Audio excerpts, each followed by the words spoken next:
विश्व के पहले व्यक्तिगत कंप्यूटर के दुभाषिया की रचना। पॉपुलर इलेक्ट्रॉनिक्स ने जनवरी 1975 अंक में MITS के ऑल्टेयर 8800 को विश्व के पहले व्यक्तिगत कंप्यूटर के रूप में आवरण कथा पब्लिश की थी, जिसे पढ़ते ही पॉल एलन ने तत्काल अनुमान लगा लिया था कि आगे क्या होने वाला है, और शीघ्र ही हार्वर्ड छात्रावास कुरियर हाउस में बिल गेट्स को उसने वो लेख दिखाया था। दोनों को ये समझते देर नहीं लगी कि यदि उन्होंने इस काम को नहीं पकड़ा तो कोई ना कोई इस अवसर का लाभ उठा लेगा।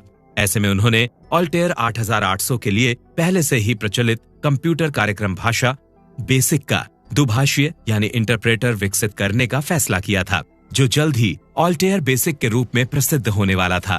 कोई उत्तर नहीं मिलने पर जनवरी 1975 की शुरुआत में गेट्स के सुझाव पर जब पॉल एलन ने MITS में एड रॉबर्ट्स को फोन किया था तो उसने कहा था, जो सबसे पहले सॉफ्टवेयर लेकर आएगा काम उसी को मिलेगा। अब समय नहीं था और जल्द से जल्द सॉफ्टवेयर तैयार करना था।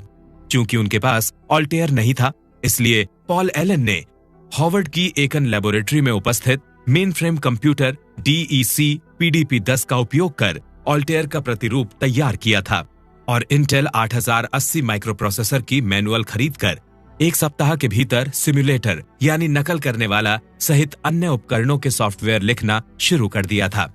दूसरी ओर बिल गेट्स पीले कागज वाली कानूनी पुस्तिका पर पागलों की तरह बेसिक के दुभाषिया के कोड लिखे जा रहा था।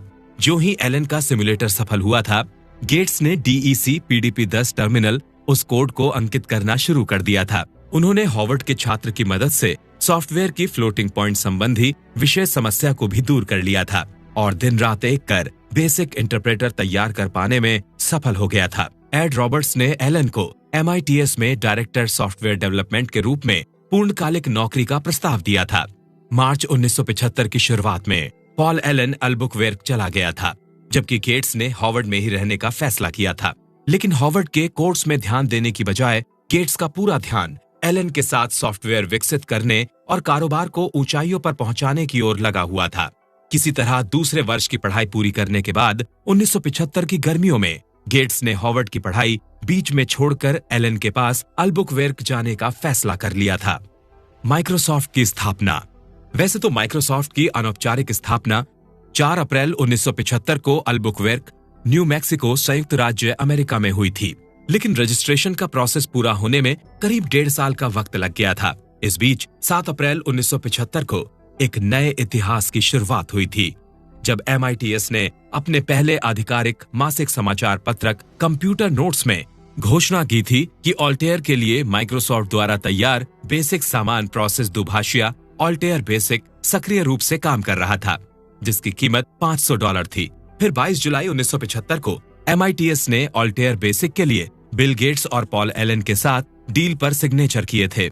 1976 के अंत में जब MITS के कर्मचारियों की संख्या बढ़कर 230 और कुल बिक्री $60 लाख पर पहुंच गई थी, तब एड रॉबर्ट्स ने MITS को $60 लाख में परटेक कंप्यूटर कॉरपोरेशन को बेचने का फैसला कर लिया था और माइक्रोसॉफ्ट को अपनी कॉपीराइट फी के लिए नई डील के साथ कानूनी लड़ाई शुरू करनी पड़ी थी।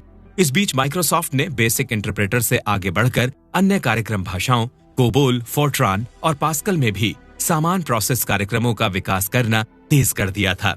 अंततः जब दिसंबर 1978 में माइक्रोसॉफ्ट को गेट्स और एलन के गृहनगर सिएटल से केवल 17 किलोमीटर दूर बेल्लेवुए, वॉशिंगटन में स्थानांतरित किया गया था, तब तक उसका बिक्री राजस्व $10 लाख को पार कर चुका था और कर्मचारियों की संख्या 12 हो चुकी थी।